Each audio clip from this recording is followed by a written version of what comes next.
Aujourd'hui, cette vidéo pour vous expliquer la différence qu'il y a entre la création d'un besoin et la révélation d'un besoin. Avant de rentrer dans ce niveau de détail, on me pose souvent la question Jean-Marc, mais c'est quoi cette fameuse connaissance du cycle d'achat? Et est-ce que cette connaissance va nous permettre d'augmenter notre taux de transformation d'opportunité et donc notre chiffre d'affaires?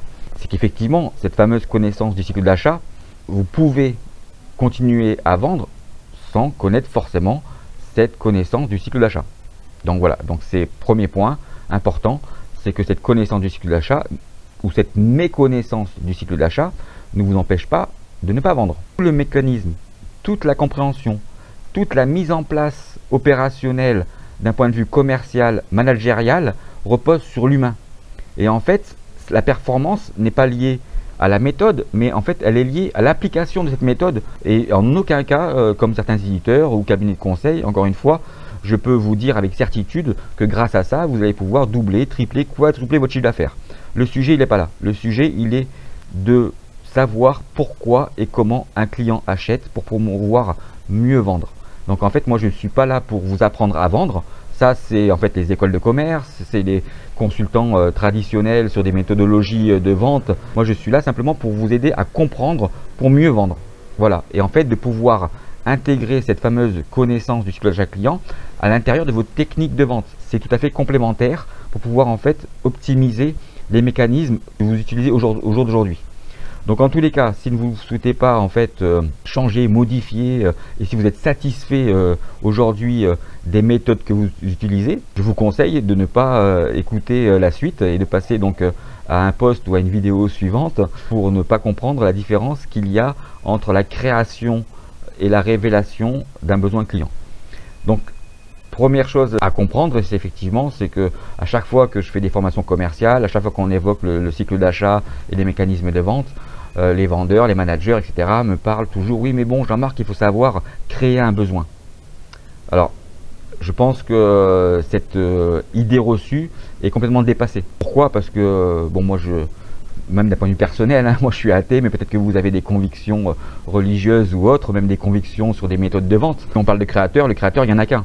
Nous sommes simplement là de révéler ou mettre en application des concepts qui existent.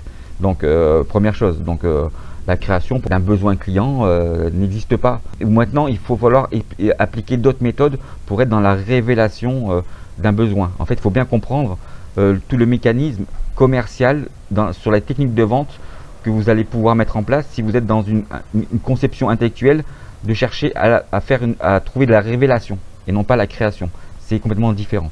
Et ça on le voit dans les méthodes de vente, puisqu'en réalité les consultants ou les vendeurs qui sont dans la recherche de la création d'un besoin, en réalité sont dans un type de vente de réponse à objection.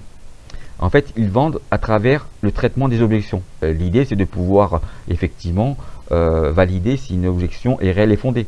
Mais une objection peut être aussi un levier pour réussir à vendre. Donc en fait, ce sont des mécanismes différents. Pour expliquer donc effectivement la différence qu'il y a, j'illustre dans mes séminaires à travers une petite histoire quelle différence il y a entre la création et la révélation. Cette histoire, je vais vous la raconter maintenant.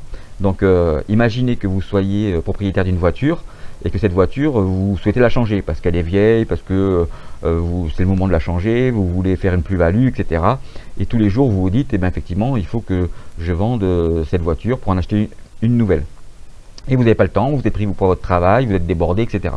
Et votre voisin vient de s'acheter une nouvelle voiture très belle, et en fait, sans être jaloux, hein, vous vous dites, tiens, c'est sympa, il s'est acheté une super voiture, je devrais faire la même chose. Et un beau matin, votre voisin sort la voiture de son garage, refus de priorité, et un camion casse la voiture. Donc à ce moment-là, la vraie question, c'est de savoir qui a besoin de changer la voiture.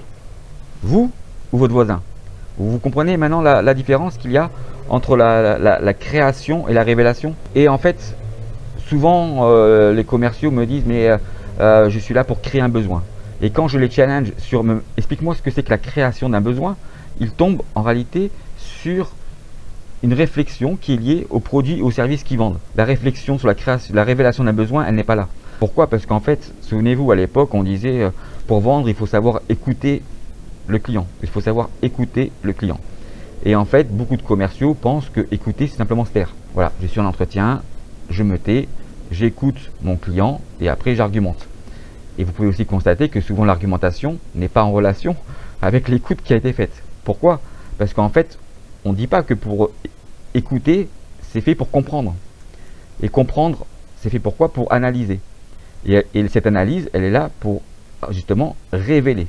Donc en fait, les 4 leviers, c'est j'écoute, je comprends, j'analyse et je révèle.